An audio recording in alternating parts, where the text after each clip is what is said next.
کر سکتا ہے کہ جموں کشمیر کے لوگ جمہوریت میں یقین نہیں رکھتے. پرائم منسٹر صاحب، ہم نے آپ کو دکھایا ہم جمہوریت کے علم بردار ہیں، اور اگر ہم نکلے ہیں تو ہم اس لیے نکلے ہیں کہ اس جمہوریت نے ہمیں جو طاقت دی ہے ہم اسے وہ حاصل کرنا چاہتے ہیں.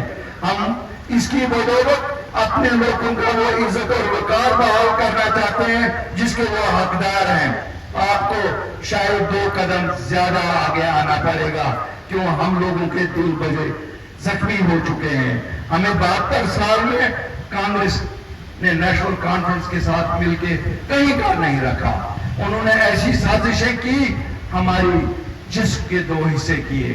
کیا یہ سچ نہیں ہے کہ پنچ کے 2 حصے اگر ہوئے، ایک پار ایک آر؟ یہ نیشنل کانفرنس نے کانگریس کے ساتھ مل کے کیا. پوری کے 2 حصے کیے. اسی طرح آپ دیکھیں نوشہرہ کے 2 حصے کیے، ہمارے کرنا ٹیٹوار کے 2 حصے کیے.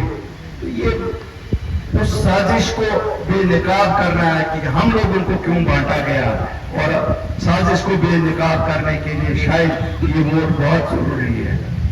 بڑے سارے لوگوں کا کہنا ہے کہ صاحب نارتھ پول اور ساؤتھ پول، میں کہتا ہوں جموں کشمیر کو ایک اسٹرانگ وزیر اعظم کی ضرورت ہے.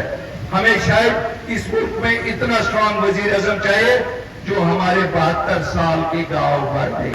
ہمارے گاؤں اتنے کہہ رہے ہیں کہ اگر ہم رونے پہ آئے شاید روتے ہی رہیں گے، آنسوں سے ایک سیلاب بھر پائے گا.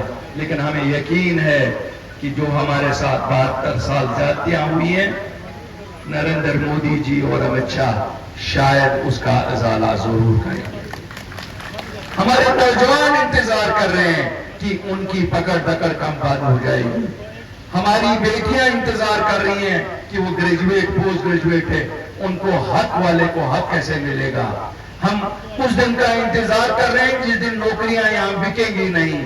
ہم اس دن کا انتظار کر رہے ہیں جس دن ہماری بیسک جمہوریت واپس ہو. ہم اپنے لوگوں کو الیکٹ کریں اور ان کی سرکار یہاں بنے تاکہ وہ لوگوں کی خدمت کرے.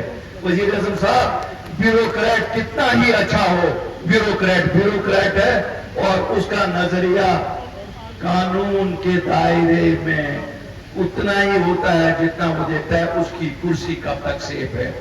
یہ آپ کو معلوم ہے، آپ عوامی نمائندے ہیں. لوگوں کے لیے کام اس دائرے سے باہر نکل کے کرنا پڑتا ہے. اگر اس دائرے میں الیکٹڈ ریپرزینٹیٹیوز بھی رہیں تو ہم لوگوں کی کیا خدمت کر سکتے ہیں. مجھے معلوم ہے آپ کے دل دھڑک رہے ہیں ہمارے لوگوں کے لیے، لیکن میں بھی آپ کو بتاؤں کہ ہم بھی تیار ہیں. آپ نے دیکھا ہے 5 سال سے اگر جموں کشمیر کے لوگوں نے امن کا راستہ پکڑا ہے، انہیں یہ معلوم ہے امن سے ہمیں فائدہ ہے. شاید نئی دلی کو فائدہ نہیں ہے جتنا فائدہ جموں کشمیر کے واسی کو ہے، جموں کشمیر کے بچوں کو ہے، جموں کشمیر کی معیشت کو ہے. ان کو بیکار کہا جاتا ہے جب ان کو کرسی سے نکالتے ہیں.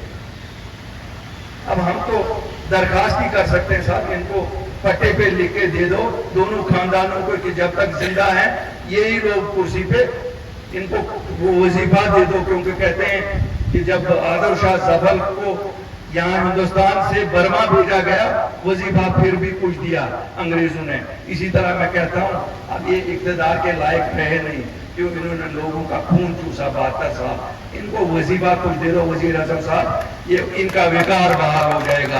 ان کا وقار خالی اسی سے بحال ہو جائے گا. باقی جھنڈا تو یہ کوئی نہ کوئی لگائیں گے. ایک تو وہ تو کہتی تھی جھنڈا کوئی نہیں اٹھائے گا.